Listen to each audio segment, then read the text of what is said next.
Welcome to Buffalo Pregame, your source for live Buffalo football discussion, news, analysis, opinions, and more. Presented by ASM Publications and Bills Digest.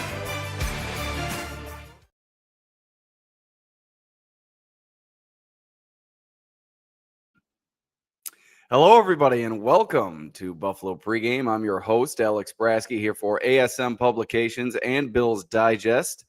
On tonight's show, we discuss a potentially disastrous injury for Bills defensive tackle Ed Oliver. What's the latest? What would his absence mean in the short and long term? We will also ask the question, do the Bills need more help up front? If so, what would some potential options be? We will also dive into the other injury updates provided by the Bills on Thursday, and we'll take a look at the New York Jets injury report leading into Sunday's game at MetLife Stadium. A few key Jets could potentially miss this Week 2 meeting at MetLife Stadium. So both teams entering a little bit banged up, at least entering Friday a little bit banged up. We'll have to find out the status of Ed Oliver once Sean McDermott meets the media on Friday morning.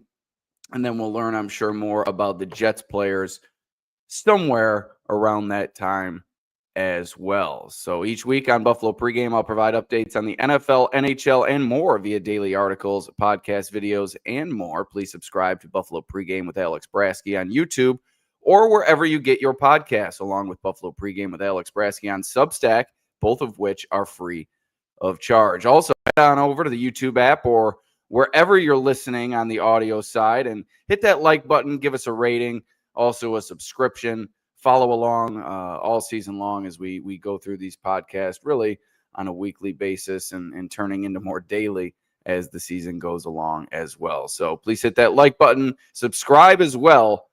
It would really mean a whole lot to me. But let's get into it. Nathan Oliver kicking things off strong with the injury to Ed Oliver, already calling for Big Phil, Jordan Phillips, who's back again with the Bills, and we'll dive in deep to Ed Oliver's injury. As much as we know and as much as we could gather from the great men and women who report on the team each and every day there at One Bills Drive. But Ed Oliver injured seemingly between Wednesday and Thursday's Bills practice. And when I say between, Oliver was on the field for Wednesday's practice, spoke to reporters after practice at the podium, and then Thursday's practice, which was a walkthrough, he was listed as a non-participant and then seen afterward in the Bills fieldhouse and locker room by several different reporters in a walking boot and on a medical scooter, really immobilizing that injured ankle that it turned out to be on the injury report that popped up at about 1:30 this afternoon. And this does not seem to be good news for Ed Oliver, both in the short and long term. It's not going to be likely if he does return to play by Sunday. It's not often you see a player in a boot on a Thursday and return to play in a Sunday game. So no matter how you spin this, this is most likely bad news for the Bills. We'll see how extensive the injury is, the nature of the injury, whether it be a high ankle sprain or what have you. So Sean McDermott will meet in the media before Friday's practice, and I'm sure he'll be asked about it and also explain a lot of the details surrounding this injury. And I think also McDermott is on with Sal Capaccio on WGR 550 before practice, so we might get a little insight even before he meets the mass media there at One Bills Drive. Ed Oliver was pretty much the lone solid component of the Bills defense against the Baltimore Ravens, putting on good pressure in the backfield, also faring fairly well in run support at times. And we all know he's kind of that pass rushing specialist on the inside. Josh Allen talked about it earlier this week, how much interior pressure can create havoc for an opposing quarterback. And that's exactly what Ed Oliver does and did this past Sunday against the Baltimore Ravens.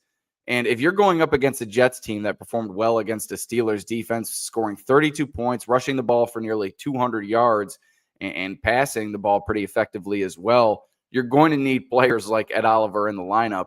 But that seems to be in question at this point in time. It's also just a complete bummer in terms of Oliver in the long term. He self-admittedly had an up and down start to last season, really turned it up at the end of last year, carried that momentum over into the start of the season, and to see him potentially set to miss some time here, just very disappointing for the Bills' former first-round pick. And Buffalo is hoping for its defensive line to be much improved this year. You see all the additions that it made, whether it be through free agency or the draft. And if Ed Oliver isn't a part of this defensive line, I'm not sure how this group takes that step forward that it was hoping for. And if Oliver can't go on Sunday and into the future, you'd think it would be second-round pick TJ Sanders getting the first crack at filling the void left behind by one of the team's starters. But also, Deion Walker is going to factor in. They kind of sub those two in together against the Baltimore Ravens. But if Oliver's out, you're going to see those two filtering in alongside Daquan Jones up front.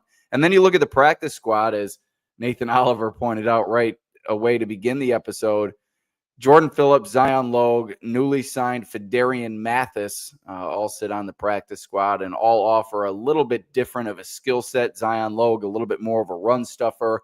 I think you're going to get a little bit more pass rush from Jordan Phillips. And from what I gather out of Fedarian Mathis, he's a little bit more versatile up there, perhaps, than either of those players. So perhaps one of them, perhaps two of them get the call up from the practice squad this week against the New York Jets, a team that, like I said, ran the ball extremely effectively against the Pittsburgh Steelers. We've touched on it before on this show that Breece Hall, Justin Fields, really a potent 1-2 punch out of the backfield for the Jets in week one. And you heard Aaron Glenn talk about it, the new head coach for the New York Jets, that is. You heard him talk about it in the preseason, how he was questioning whether or not the NFL is a passing league. So this is a team that's going to come in. They're going to want to be physical. They're going to want to control the clock, give Justin Fields the best opportunity to succeed. And that really starts with their running game. And like I mentioned before, if you're without Ed Oliver, that is such a big, big loss.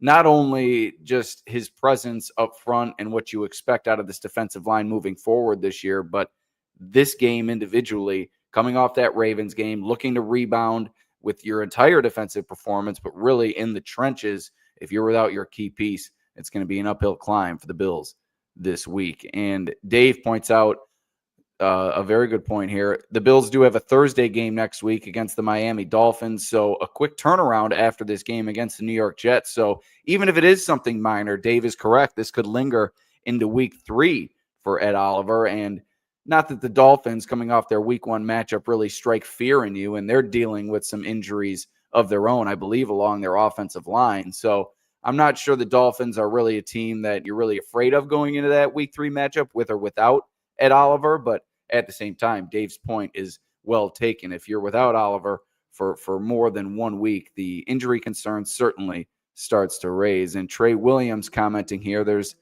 a theory going around that Ed Oliver fell off his horse, but you do have to wonder what put him in the boot/scooter after practice. Yeah, I'm not going to comment or speculate on the potential horse injury. I know he does like himself some equestrian activities. So we'll just have to wait and see what Sean McDermott has to say before Friday's practice. But let's look into a few potential free agent additions at defensive tackle. And I'll tell you right now, Bills fans aren't going to like the options that are out there. Before we get into this, would you please go to YouTube, hit that like button, share, subscribe to this podcast.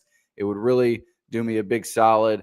We're trying to build the following on YouTube. We're approaching 400 subscribers and trying to climb to 1,000 perhaps by the end of the season. Maybe we can get there mid-season. Who knows? I'm not going to have sky-high expectations here like Bills fans for the Bills this year. It's not 1,000 or bust or anything, but it would really do me a big solid if you went over to YouTube, hit that like button, share, subscribe, whatever you can do to spread the word. But let's get into a few potential free agent additions at defensive tackle for the Bills. And this isn't the first time you've heard this name on this show. It's been brought up in the comments ever since really the offseason and the Bills defensive line needing to take that step forward.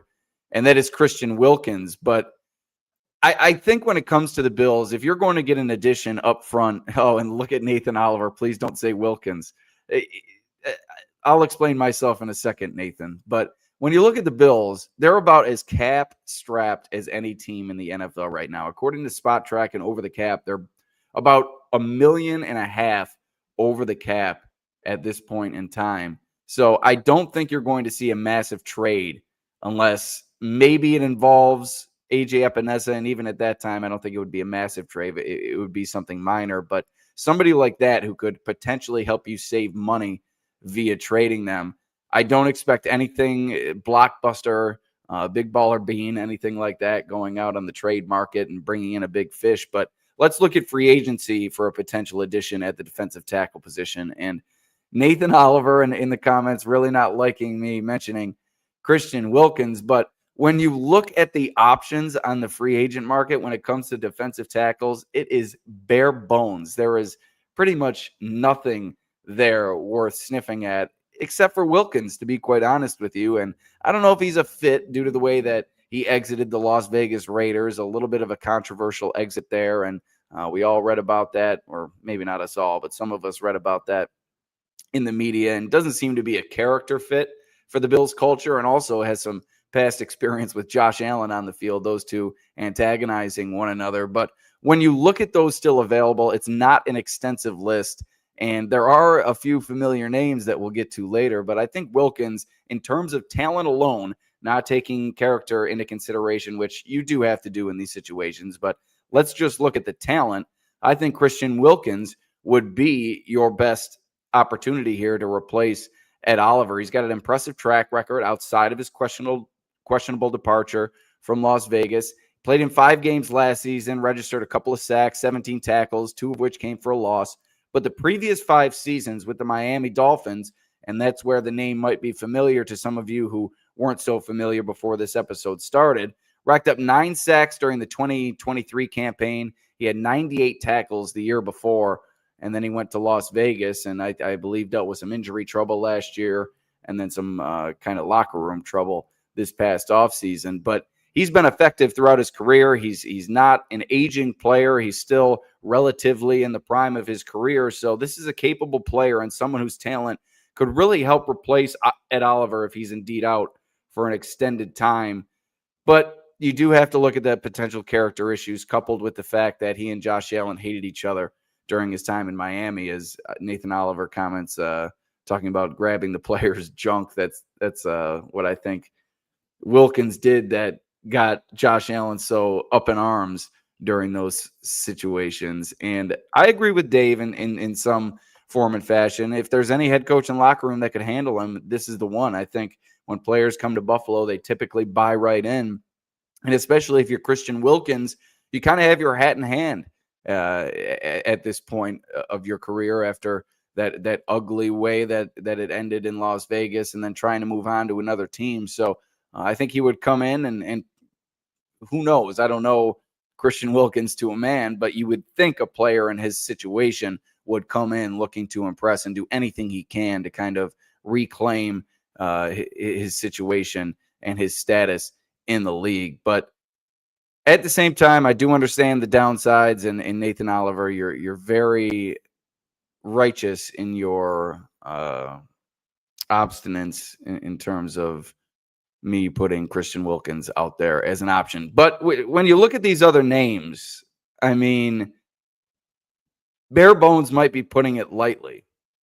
3 other names that I came up with that I think the Bills are going to consider if Oliver does miss extended time, maybe bringing one of these players into the practice squad, eventually elevating them for a few games down the stretch of the season. But hey, let the reunion continue. We've seen so many former Bills come back through the doors this offseason. Why not make it a few more? But really, just kidding with that one. These names aren't going to excite anybody. And we start with Deshaun Williams of last year's fame. He came in as an offseason addition, didn't even make the opening day roster, but he's a player that the team's familiar with. He signed with the Bills last spring, was later signed by the Carolina Panthers after the Bills released him. He's a veteran, a savvy player against the run, big-time power up front, perhaps a little bit limited as a pass rusher. I was listening to Joe Marino of the Locked On Bills podcast break his signing down this past spring, and he really mentioned his power, as I mentioned before, but he also mentioned how he was put in some tough spots at his previous stops in the NFL, and thought coming into the fold with Buffalo that Williams would have a little bit more of an opportunity to produce, did Joe Marino. But he projects as a 3-technique type player. I wouldn't be shocked if the Bills kick the can at this guy. Again, he's a high-effort player, a long, long road in the NFL. He'll soon be 33 years old. Another option, and I'm telling you, these options almost get worse and worse as we go here.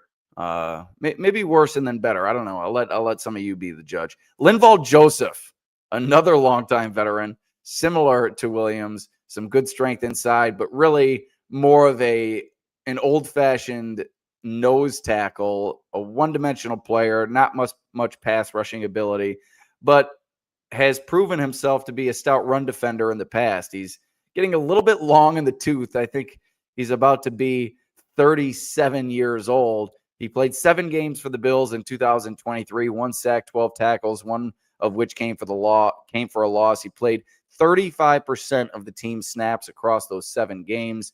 And then last season, he played in all 17 games for the Cowboys, but 24% of the snaps as really that run-stopping specialist, if you want to call it that. 2 sacks, 19 tackles, 2 of which came for a loss.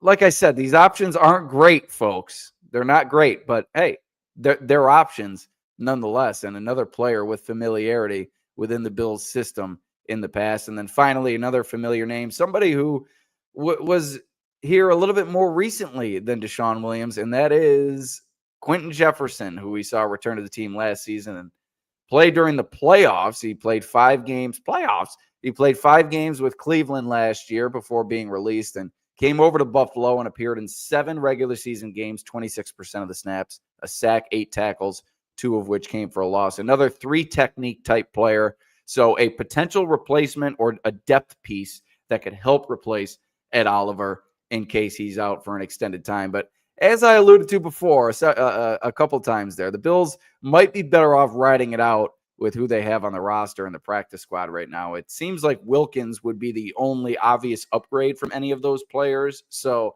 I would imagine those guys will get the first kick at the can. And John Robert comments Jordan Phillips is as good as any of them. I think I'd agree with the other 3 that I mentioned, the retreads that they would be if they came back to the Bills. But Christian Wilkins would be an upgrade from Jordan Phillips. I don't think there's any doubt in terms of the talent. Now, I'm not so sure what his status is, where his mind's at right now, kind of being on the shelf for a little while. So that would have to lead to the Bills checking in on him and really testing the waters before they made that move. But those are 4 options that I find intriguing when it comes to the Bills, just knowing what they've done this offseason, bringing in retreads, as I said, guys that have been here before, have known the system, they know the locker room, they're going to fit in relatively seamlessly. Not that Deshaun Williams and Linval Joseph were longtime veterans, but Quentin Jefferson, I think, a couple stints with the Bills, so he's relatively familiar with the locker room, with the defensive structure, and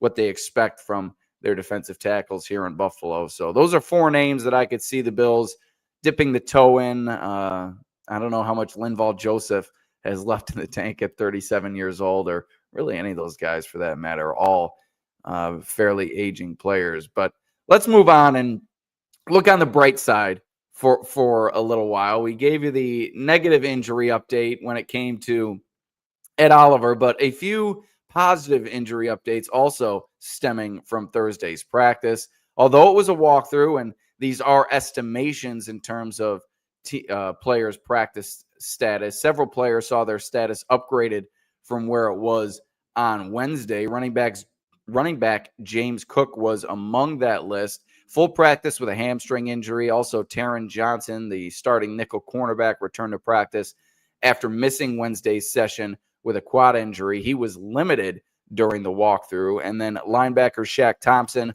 also went from DNP on Wednesday to limited practice on Thursday. And then kick returner Brandon Codrington went from limited with a knee injury Wednesday to a full practice on Thursday. So a few Buffalo Bills trending in the right direction entering, or I should say leading into Sunday's game against the New York Jets. And then, of course, outside cornerback Tre'Davious White expected to start this season as a starter, but sustained that groin injury leading in to the Bills' preseason finale against the Tampa Bay Buccaneers. He was since replaced by Dorian Strong, but he seems ready from all the videos that I've seen, the reports that I've read, hearing from him speak after today's practice. I think Tre'Davious White is ready, and you can check out my piece coming out soon, or maybe it's out now, not sure, on Buffalo Bills on SI, reviewing what he had to say this afternoon.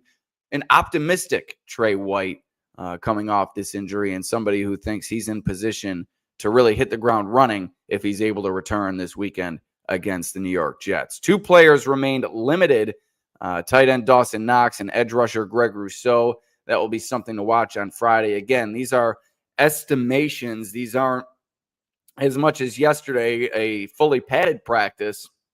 The real injury report will be on Friday. That will be the one to watch, although that'll be a relatively light practice as well. That's when you have to come out with the designations for the game. So expect more clarity coming out of Friday's practice.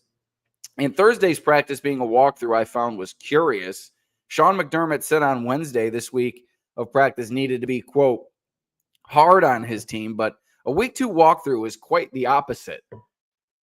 I mean, typically, as I was listening to One Bills Live today, Steve Tasker, Thurman Thomas, and play-by-play guy Chris Brown were all talking about how it's a little early in the season for a walkthrough, and especially during a week when McDermott said that practices needed to be hard, they needed to have elite preparation. I'll trust that my man Sean McDermott knows what he's doing, but I did find that a little bit intriguing that he went from balls out, hard practice to all of a sudden you're going through a walkthrough on a Thursday. But hey, I think it might be just what the team needs. This is going to be another physical game, maybe lay off in the days leading up to the contest. And maybe they got it all out on Wednesday and he was satisfied. And leading into Wednesday, he felt it necessary to kind of pull things back and reel things in for the team as they go into the weekend. But on the other side of the coin, the Jets are also dealing with a few injuries and a few injuries to a few key contributors at that. New York had its top cornerback, nickel cornerback, tight end, and number 2 wide receiver appear on Thursday's injury report. The most significant name, of course, 2-time All-Pro Sauce Gardner, who is dealing with a groin injury and was limited on Thursday. And if Gardner's out, that would make an easier day for Keon Coleman, who I think many are expecting, if Gardner's healthy, he'll shadow Coleman at least a little bit in this game. And Gardner, a very strong man-to-man, one-on-one defender, could make it a nightmare of a day for any wide receiver in this league. I think he's a little bit overrated at times and hasn't had the most productive career against the Bills, only 1 interception over 6 games. But he's a talented player, and he's far better than anything else that the Jets have on that roster when it comes to cornerbacks. Brandon Stevens, a really tough day in week 1. And the other options are Quantez Stiggers and Tony Adams. Not ideal for the Jets if Sauce Gardner can't go. Aaron Rodgers passed for it. Really the ghost of Aaron Rodgers passed for nearly 250 yards, 4 touchdowns while completing 22 of 30 passes against the Jets. And that was with Sauce Gardner. So if they're without Gardner this weekend, Josh Allen and this passing game could truly run wild against this Jets defense that allowed 34 points to the Pittsburgh Steelers in week 1. Also, Michael Carter II, the team's nickel cornerback, was also listed on the injury report as a limited participant. He played 66% of the team's defensive snaps against Pittsburgh, so that would also be a considerable loss for the Jets defense. Elsewhere on offense, wide receiver Josh Reynolds did not practice on Thursday with a hamstring injury. He was the team's number 1 wide receiver in terms of snap share this past week against the Steelers, played 97% of the team's snaps. He finished with 2 receptions for 18 yards.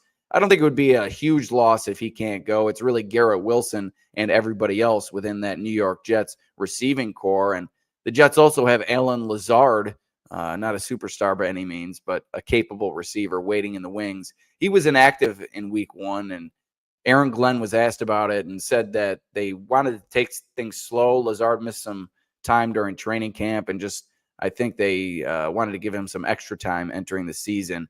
If Reynolds can't go, I think you'll see Lazard be activated this week. And then finally, on the offensive side of the ball, rookie Mason Taylor, the second-round pick, starting tight end, missed Thursday's practice with an ankle injury. Taylor caught one pass for 20 yards last week.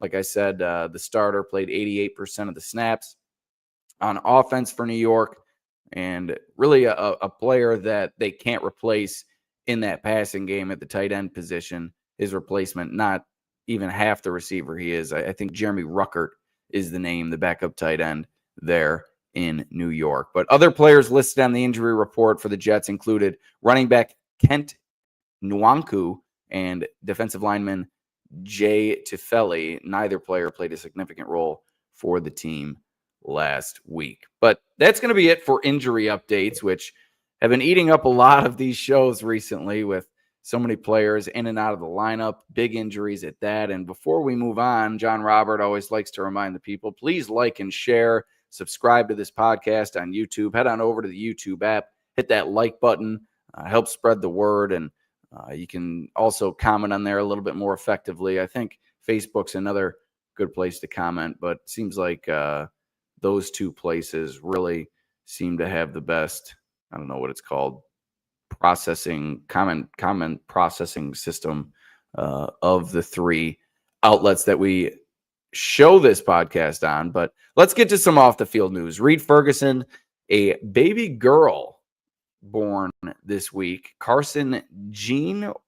I'd like to say, I don't know if I'm pronouncing the middle name correctly, but congrats to Reed and his wife Erica. Ferguson announcing on Instagram the Ferguson crew got to celebrate two big wins this week. Obviously, the first coming against the Baltimore Ravens, and the second, the Ferguson family's third girl in the family. So some speculation with Ferguson early in the week surrounding a workout that took place with three punters before the team signed Cameron Johnston. It featured a long snapper as well, that workout. There was about 9 players or 10 players that the Bills worked out on a day earlier this week, and some speculated that Ferguson may have been banged up, but I think we learned where he may have been on that day, whether it was the day of the birth of his child or if he was just tending to the family before or after the fact. So congratulations to the Ferguson crew, as he said on Instagram. Just a great moment for Reed and company. And also, in addition to something else to celebrate, maybe not as feverishly as you would celebrate the birth of a child, but in addition to being named AFC Offensive Player of the Week, Josh Allen earned another award this week as he was named the FedEx Air Player of the Week, while Ravens running back Derrick Henry was named the Ground Player of the Week. And that game is really just the gift that keeps on giving. It sets so much history in terms of Bills franchise history positively, and then you look on the Ravens side, some negative history set by the Baltimore Ravens. And along with all the accolades that the Bills received as a team on Sunday, Bills fans, you too deserve a pat on the back. The Buffalo market earned a 42.1 rating during the stunning come from behind win, according to Michael Mulvihill on X, who works for Fox Sports. And that 42.1 rating was the highest of any market in the NFL for this week. So Buffalo Bills fans really tuning in to watch their team. Not only did they show out in droves at the stadium, they also showed out in droves in terms of watching the game on TV, streaming. I think that's a television rating. I don't think that includes streaming, but who knows in today's day and age. Tonight's game, the Thursday night game on Amazon Prime, as it is currently, let's see, last I checked, it was 7-0, 14-0 Green Bay over the Washington Commanders. But the Bills and Bills fans really coming out to watch their team this year. And we see this time and again, whether it come to the Bills or the Sabres, just Buffalo may not be the biggest television market, but it's one of the most passionate and one of the most well-viewed amongst all sports markets across those two leagues. So kudos to you, Bills fans. Give yourselves a pat on the back. You two set a high mark this past weekend. And another bit of news, after a Bills fan was banned from NFL stadiums for life after he shoved a couple of Ravens players during this past Sunday's game, the NFL decided not to discipline Ravens quarterback Lamar Jackson, who took part in the shoving this past Sunday night. The league wrote, quote, "The matter has been addressed by the club and there is no further action from the league." Jackson did apologize to the fan after the fact, saying that he regretted the situation. And I think disciplining him is the right move. I think in the heat of the moment like that, when you see your teammate get shoved, and then I think he may have gotten shoved as well, a little bit of a retaliation, but nothing too over the top from Jackson. Not like he went into the stands and tried to fight the guy or anything. And it was really the guy who was instigating the situation. So in a lot of situations in life, it's the second guy who gets caught. But when everything's on film, it's easy to dissect the situation. And I think the league did so correctly in this situation. And finally, just some more good-natured news. Bills safety Damar Hamlin will make his second appearance on the small screen, as he is set to appear in another Hallmark movie, not only Touchdown or whatever it is, Holiday Touchdown, Buffalo Bills Love Story. Hamlin will be on the set for another holiday movie, The More the Merrier. An ambassador for Abbott's News Hearts Mates community, Hamlin will appear in the movie with 5 children who have experienced heart health challenges. And just another great moment for Hamlin. He didn't get the result he wanted coming out of training camp, I'm sure. Probably wanted to lock down that starting role, although he did say during camp his mind was at ease with however things played out. It's just good to see that he continues to spread the good word after what happened to him and continues to get involved with the community, whether it be here in Buffalo or widespread throughout the country, trying to spread the word on heart health and everything that goes along with that. So who knows? Maybe we see him on the field a little bit sooner rather than later with the way that things are going at the safety position. We'll discuss that a little bit more on the next episode on Friday or Saturday. But I just think it's great to see Damar Hamlin. He's one of my favorite players on the team, and not only because of what he went through, but how he's responded to it and really made it his rallying cry and made it his cause to spread the word, like I said, on heart health and everything in that regard. So great stuff from Damar Hamlin, but that's going to do it for tonight's show. Thank you for joining me. Please be sure to like, share, and subscribe no matter where you watch this show, but it would really help if you'd log on to YouTube and subscribe to the channel and hit that like button as well on tonight's stream. But we'll likely be back tomorrow, perhaps Saturday, for another episode to break down and preview Bills versus Jets. But thank you for joining me. I will see you next time.